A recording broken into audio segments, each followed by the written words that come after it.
Hi there, this is Tim at Paragon Partners, and in this video I'm going to go over my 10 biggest eBay flops, or my disappointments. These are items where I did my research, I thought I was going to make money, but in the best case I made a little, usually I broke out even, or worse, I lost money. Now, if you're like me, you probably watch a lot of other YouTube videos on how to make money on eBay. And most of these videos are what to sell. And they give a lot of great advice on things to buy from other sources, thrift stores, garage sales, swap meets, and flip them on eBay. And of course, a lot of these videos have a lot of great information, intelligence, and great advice. And I've certainly learned a lot from them. And from these videos, I was selling these items, which I was told would be knockout items. I'd make money, but I actually didn't. Here's where it flopped. The first one, cordless telephones. I found two problems with these. First off, a lot of them have so many hidden problems which are hard to detect. Either they're missing some part, some of the keys don't work, the batteries are dead, there's some issue. And I find when you get them at garage sales or thrift stores, there's a reason that they're there, and that is because they no longer fully function. Then when they did sell, they were selling for money above what I paid for it, but not enough money to make the profit I needed to take care of all my time and my charges and my shipping. I made a little money. And I had about a 50% return rate with all the problems. So by the time I factored that in, I was actually losing money on the whole deal. So cordless phones wasn't what it was cracked up to be. With that, laptop batteries. Now, this is another one I thought would do well, but didn't. And laptop batteries follows the same problem. The reason why people go ahead and donate them to thrift stores or sell them at garage sales is because they no longer hold a charge. And when you sell laptop batteries, you're competing against all the cheapies, which are brand new from China, which have cheaper shipping. And so to make money from that, there's not much of a margin. By the time you throw in all the bad ones that you get out of this, it was money losing proposition. Also, these batteries can be hard to test, which makes it even more difficult. So I didn't make any money on laptop batteries. The third one, salt and pepper shakers. Now, I'm not talking about the utilitarian type that say are on your kitchen table or you might see in the diner, but the cutesy collectible ones.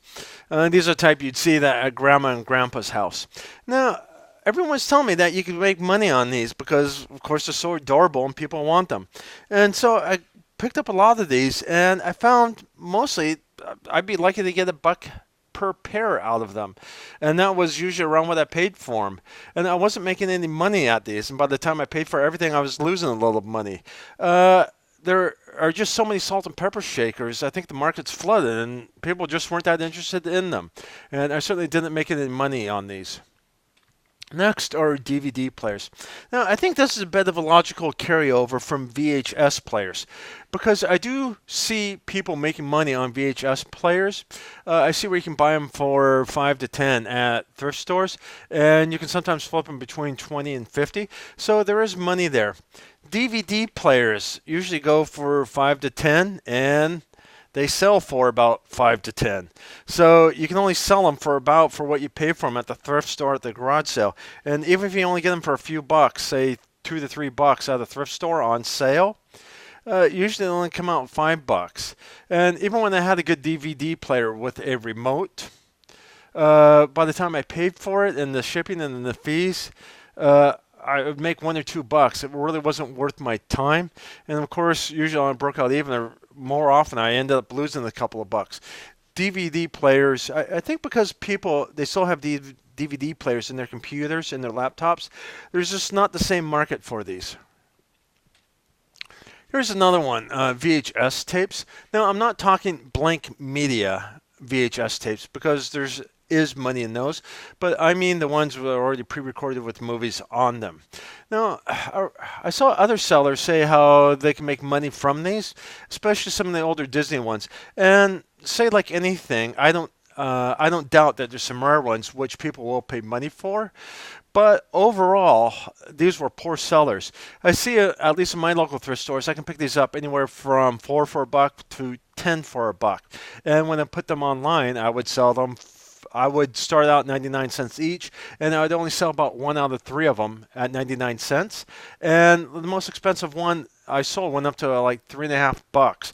So it was hardly worth my time or money, and these were not big sellers. So, I couldn't get one for over $5 to sell. So it certainly wasn't worth my time or money. Next one is kitchen appliances, and I think there's a couple of obstacles here.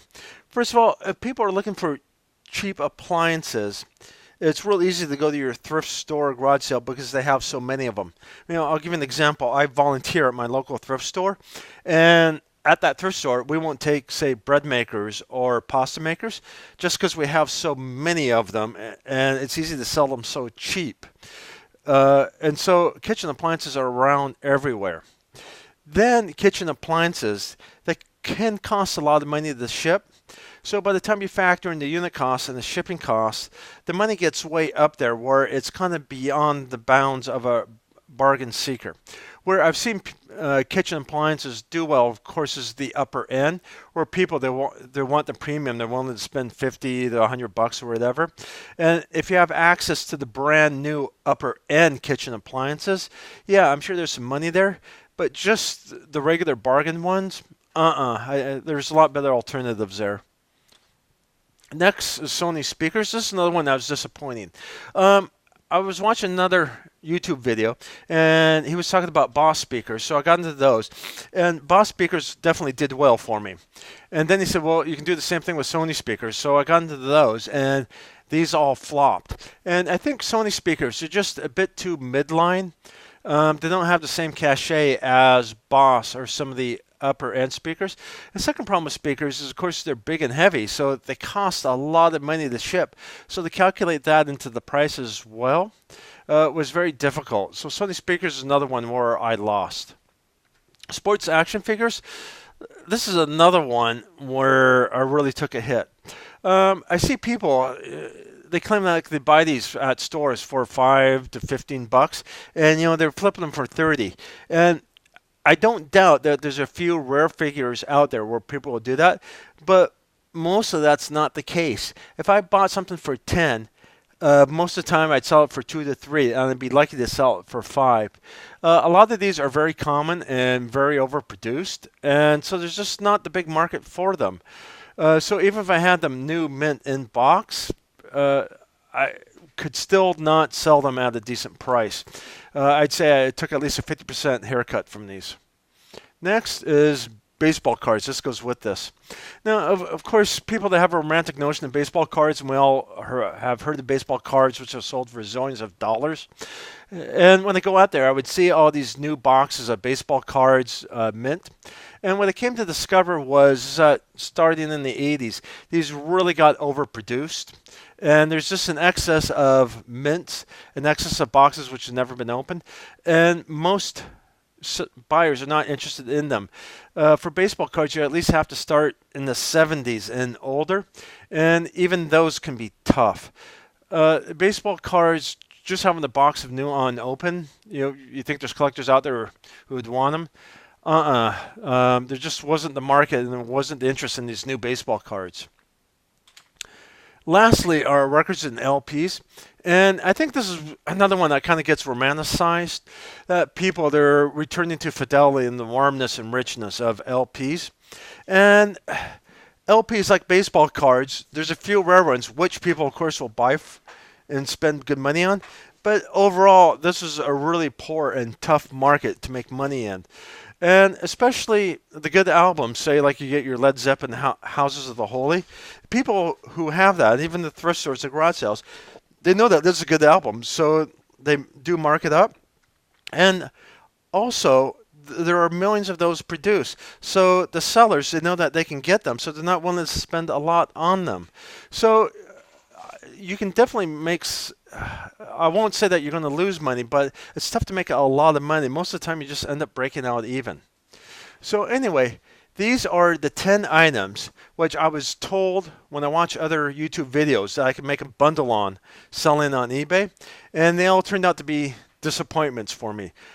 So sometimes I would just make a little money, but not enough to cover my trouble and effort. Other times I broke out even, and more than I'd like, I actually took a loss. Anyway, I hope this is helpful. Cheers.